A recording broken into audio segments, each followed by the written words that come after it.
听他的声音应该有点不平安。17年前啊，当然在座的大家都还小。17年前，台湾发生了一个 SARS， 那也是从中国广东传过来。17年前大家没有经验，措手不及。我们做了湖北省现在是封城，我们那时候做的是把和平医院封起来，很多医务人员很多都死在里面。那经过17年之后，其实我们不管在医疗方面，或者是在我们每个国民的知识上面，其实我们都进步很多。截至目前为止，我们有10例的案件在台湾，但是还没有听说有过世的、有死亡的。马太福音书10章28节这么说：那杀身体不能杀灵魂的，不要怕他们。唯有人把身体和灵魂都灭在地狱里的，你要怕他。我们基督徒要意识到，我们现在是一个属灵的一个征战。牧师也知道，在这武汉病毒流行这个当中，每一个人现在新闻很多，大家都很害怕。但是大家在害怕的时候，大家有没有想到一个？其实有个东西比这个害怕，流感，以及最近的寒流。你知道台湾每一个月生病或者出车祸或者自杀、他杀等等种种的原因，牧师之前有没有讲过？每一个月有400个人死亡。所以我们相对现在我们碰到的问题，其实真的我们不要那么担心害怕。但是大家如果说你自己觉得你身体不好，像今天博业的爷爷觉得他自己身体不是很好，那就没关系。其实平常就要注意，要戴口罩，我们要洗手，我们要注意卫生，愿上帝赏赐平安在我们每一个人的心里面。我们一起同心祷告。天父上帝，在这个全世界看似一件又一件超乎我们所想象的重大事情在发生，好像我们都无能为力。主，但是我们知道你是创造宇宙万物的主。愿我们透过所发生的事情，再一次的来面对我们信仰上面的一个困境，也让你圣灵打开我们每个弟兄里面的一个心，让我们重新领受你的话语，带着盼望、喜乐来面对每一天的挑战。祷告祈求奉靠耶稣基督的名，阿门。2020是一个不平安的年的开始，因为肺炎的因素。其实，在新年一开始是还不知道。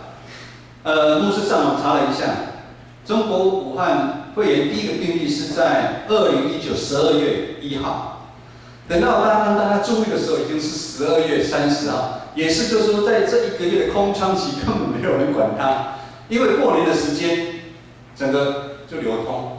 我们真的知道，中国是个经济体，它现在就整个流通，一直都没有一个应变的一个措施，以至于截至目前，在整个中国大陆大概有1万个案例，那大概有260个人死亡，都在中国大陆。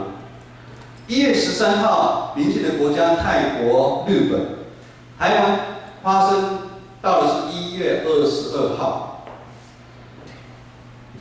这突如其来的一个病毒，影响了经济跟民生，也挑战了我们可能你这几十年来的一个想象，造成很多人心的一个不安。我们一直以为战争最恐怖，饥饿最恐怖，很多东西我们哪知道一个小小的病毒就改变了我们的生活。我想在座的人或多或少有这样的经验，就是当生命当中突如其来的一个问题产生的时候，其实并不可怕，怕的是你没有勇气面对那种突如其来的。比如说，昨天远航，交通部已经不核发给他的一个证照，也就是说，远航的员工准备失业。这种突如其来的，其实你看你并不可怕，怕的是你没有勇气去面对它，你就自暴自弃。或者是说，你看到问题了，你敷衍了事，甚至是置之不理，以为将问题掩盖起来，看不到就没有问题，哪知道问题会回来找你，问题会回来找你。信仰的问题也是一样。我在神学院去读神学院的时候，有一个老师跟我说，我认识的耶稣基督跟你们认识的耶稣基督不一定会一样，我傻掉了。他认识跟我们认识的耶稣基督会不一样。如今牧会3年多，经过神学3年的训练，然后牧会3年多，我渐渐了解老师说的，当我们对福音认识不深的时候，或者我们对福音马马虎虎的时候，渐渐以来我们就会成为做礼拜天的基督徒。对福音的看法，我们就会有很多的一个偏差。新的一年虽然开始不平安，盼望透过加拉太书这一卷书，让我们重新来调整我们的信仰。今天这段经文，如果大家有跟着我们教会新眼光读经，知道这段经文的背景是加拉太地区的信徒在信仰上面，他们产生很大的分歧不一样，就是耶稣基督的福音跟律法这两个的关系。在加拉太书2章11到14节记载，彼得他本来跟一群外邦的人在吃饭，但是看到雅各的人就是属于那种受割礼的人，看到的时候他就很害怕，他就赶快离开，就分开。其他的人看到彼得这么做，也跟着一样做。保罗知道的时候，他没有因为彼得是使徒的身份，他一样斥责彼得。他说：“彼得啊，你真是表里不一的人啊！”因为保罗发觉到，这个不是说谁跟谁吃饭的问题，彼得害怕的是他背后一个律法的问题。也就是说，彼得他其实内心里面他还贬低外邦的人的身份，他觉得外邦人是属于不洁净的人，所以这背后牵扯到的是犹太人跟外邦人这个民族主义的问题。也就是说，我们要跟上帝有关系，你一定要先洁净。洁净就是什么？你要行割礼，你要行割礼。也就是说，你要跟上帝有关系，你除了信耶稣基督之外，你还要行割礼。但是这和保罗所领受、所宣传的基督教的福音是不一样的。我们知道保罗他本身是犹太出身，他是守律法的一个专家。我们现在讲说他现在是个专家，但是他都知道没办法靠守律法让上帝称我们为义，因为我们人有限，而且他知道在守律法的过程当中，会常常觉得生命当中就有一个很空虚，没办法满足他。在这个事件的过程当中，我们看到里面有一个很重要的人叫巴拿巴。巴拿巴这个人是他常常为外邦基督徒来辩护的一个人，他也跟着彼得一样，跟这些外邦人疏远。以至于保罗他觉得哇，这个加拉太地区的问题很严重哦，就像我们现在觉得这武汉肺炎的问题很严重的哦。他说，如果再这样下去，会在那个地区会分成两派，一个是犹太人基督徒，一派是什么？外邦人基督徒。甚至到最后，他们根本没办法了解保罗所传的基督福音的标准跟重点是什么。这个福音是耶稣基督十字架的救赎恩典的意义。要是这样子，保罗在今天21节有说，那基督的牺牲就白白的牺牲了。保罗他知道只守律法会产生有两个内在跟外在好的一个效果。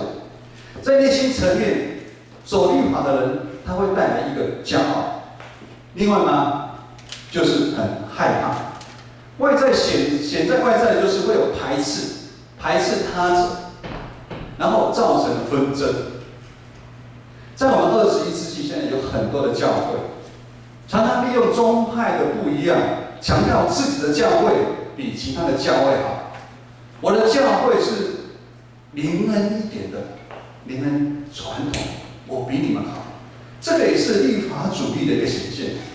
甚至我们现在知道，将世俗化的价值观带到教会里面，让人与人之间有阶级之分，政治立场不同会有冲突，文化语言的不同，甚至是种族新住民到当中那个差异性上面，这个都是好像律法主义的像一样，在危害了基督的教会。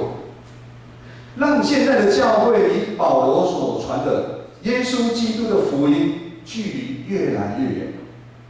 弟兄姐妹，当我们看重律法大过耶稣基督的福音，福音就离我们越来越远，教会就不再是教会。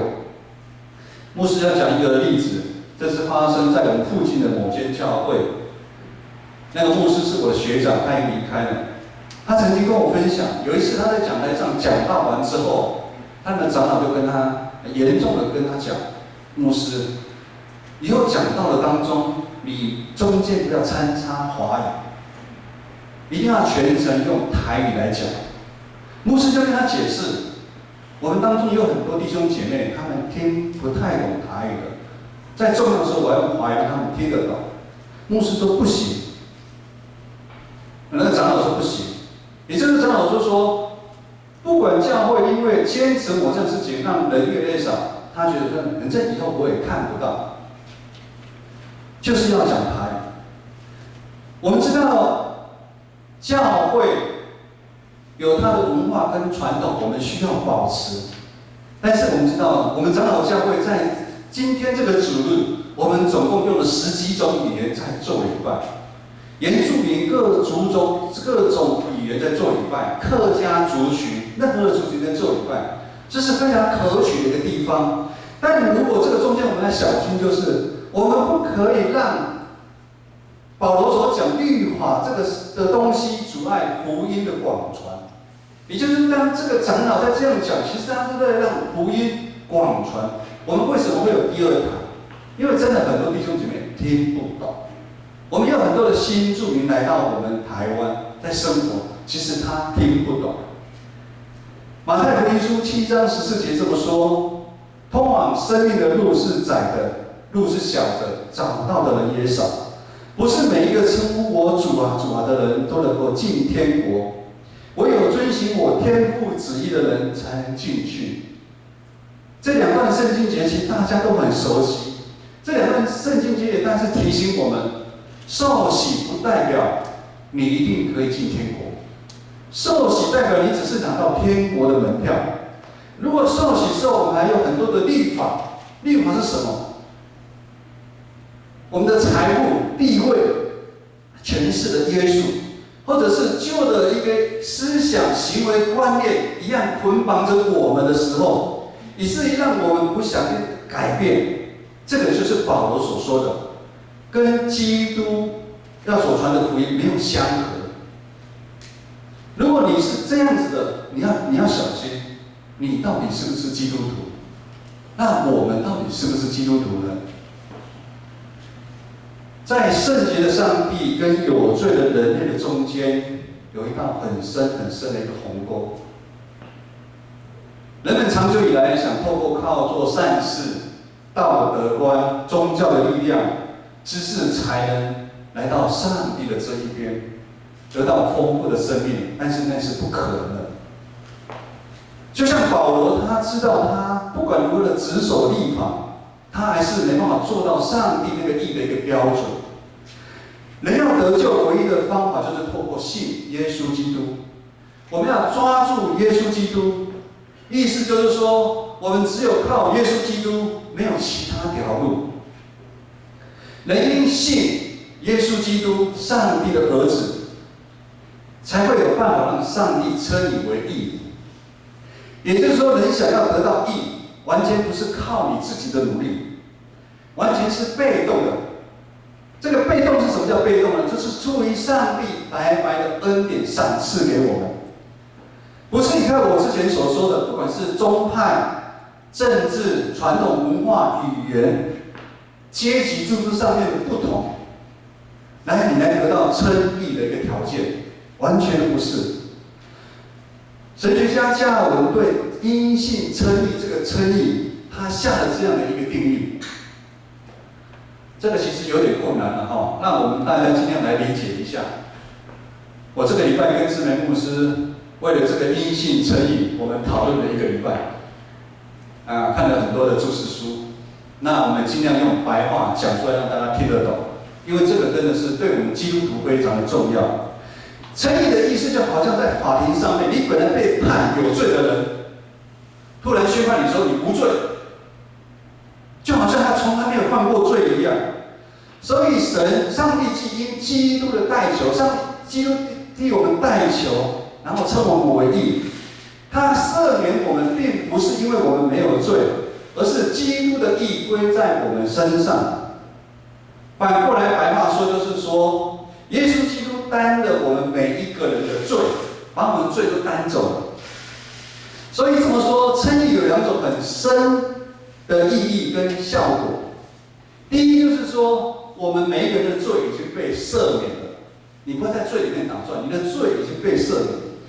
第二个就是说，基督将他的义归在我们每一个人的身上。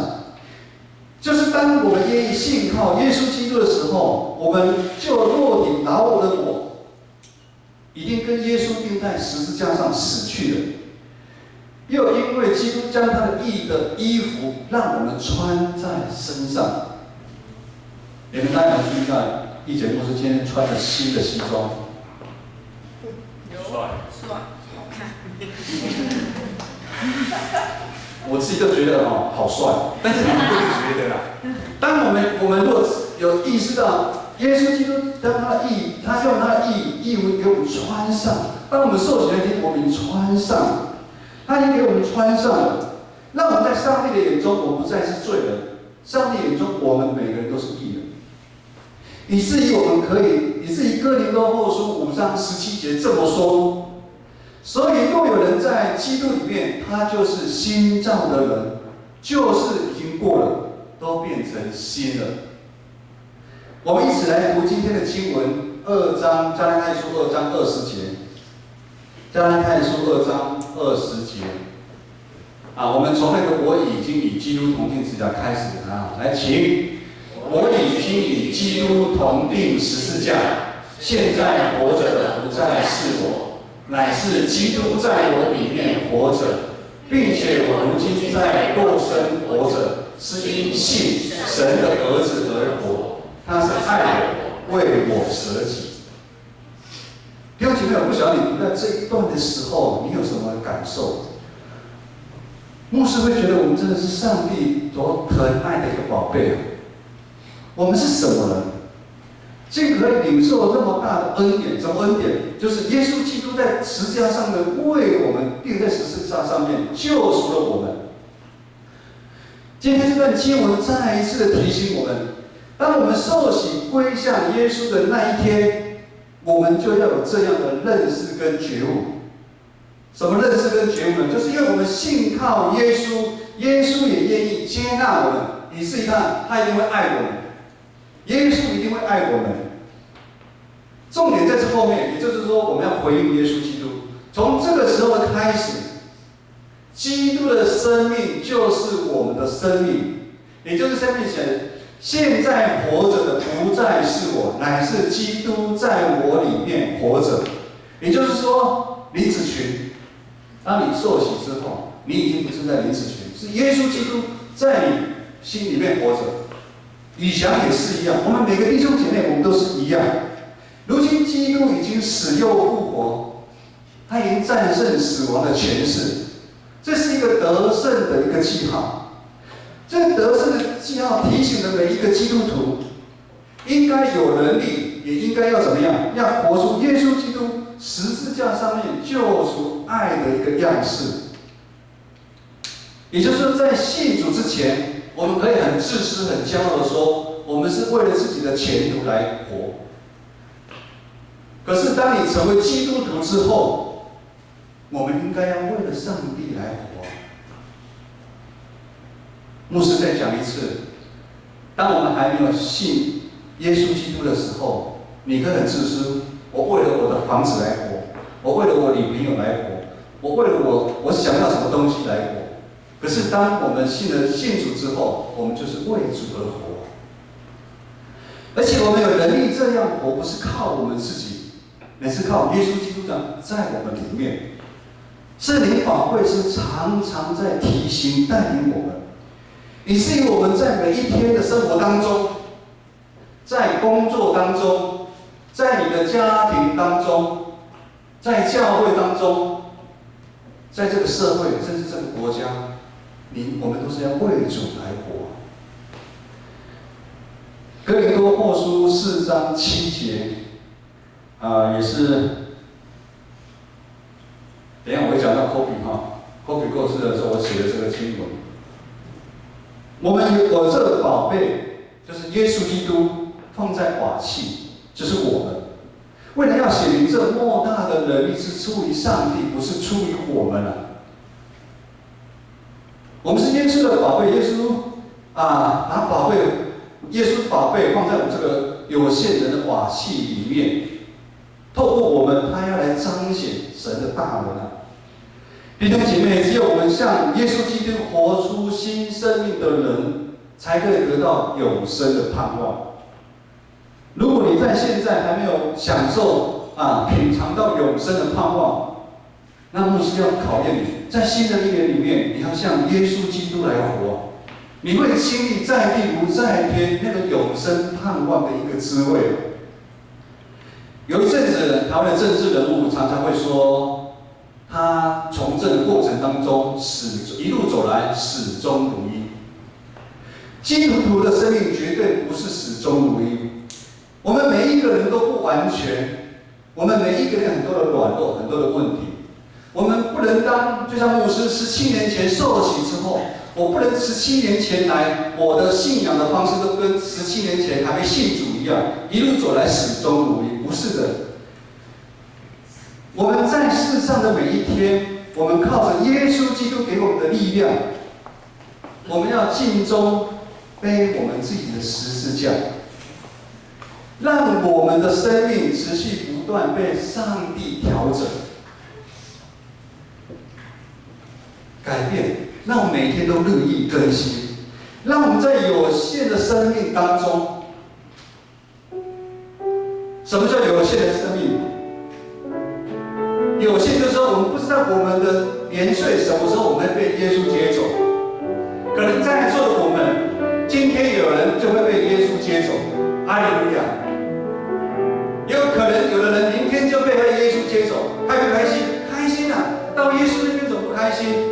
也有人可能是1年、10年，甚至20年。常常有人说他可以活100岁，我不晓得他的验证怎么验证他可以活100岁。牧师可能可以来验证我可以活100岁。我的阿嬷阿嬷活95岁，我的外婆104岁，现在活着。如果2个除起来，我可能可以活到99岁，有这个长寿基因。大年初2，在座年轻人很喜欢的科比布莱恩走掉了，大家都非常的震惊。我觉得不会输武汉的肺炎，好多人都觉得好惋惜，好可惜哦。可惜什么？可惜他41岁，他身价100亿，他正要享受的时候就被接走了。可是牧师的看法不一样。我是特别上网去查，他在打篮球职业的阶段，他每天4点起来，他说他知道洛杉矶的清晨长怎么样，他持续很认真在练习，甚至他到最后一刻，他是为了他女儿要去比赛，然后过世。于是我在我的 FB 上面写了，他当跑的路，他已跑尽了。他已经完成耶稣基督上帝给他们的任务，回到天家了。所以他可不可惜？不可惜啊！可惜的是，我们弟兄姐妹，让你活到100岁，让你在每一天里面有尽忠背你的十字架，那真的是浪费了。牧师在我的书桌上面，我写了我要成为怎么样的牧师。我随时在提醒我自己，我要成为怎么样的牧师。弟兄姐妹，我们生命中每一天所做的一定要跟福音相合啊，才能让我们的生命越来越有耶稣基督馨香的味道。直到那一天，我们都会有一天，我们都见到耶稣基督的面。我们可不可以让耶稣基督来赞美我们？就像福音书里面所说的，是又好又敬重的奴仆啊！我们一起来用感恩的心来唱这首歌，你的爱来回应上帝。我们一起站起来唱。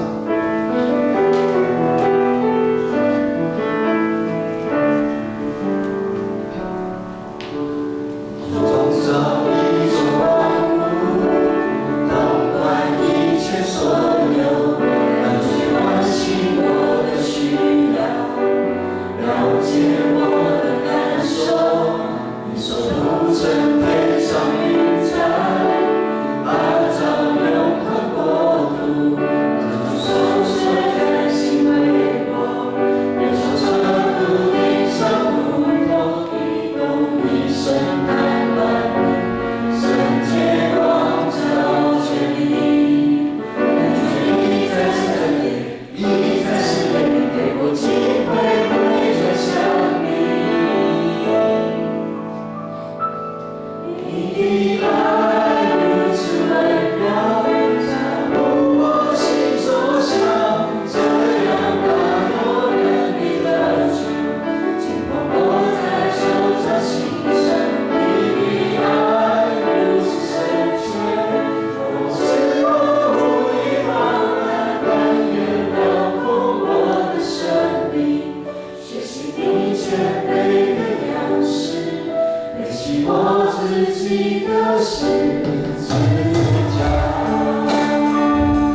我们一起来领受从天而来的祝福。愿主耶稣基督的恩惠、天父上帝的慈爱、圣灵的感动，与我们弟兄姐妹同在。在这混乱的时刻，我们更要紧紧抓住耶稣，从今时直到永远。阿门。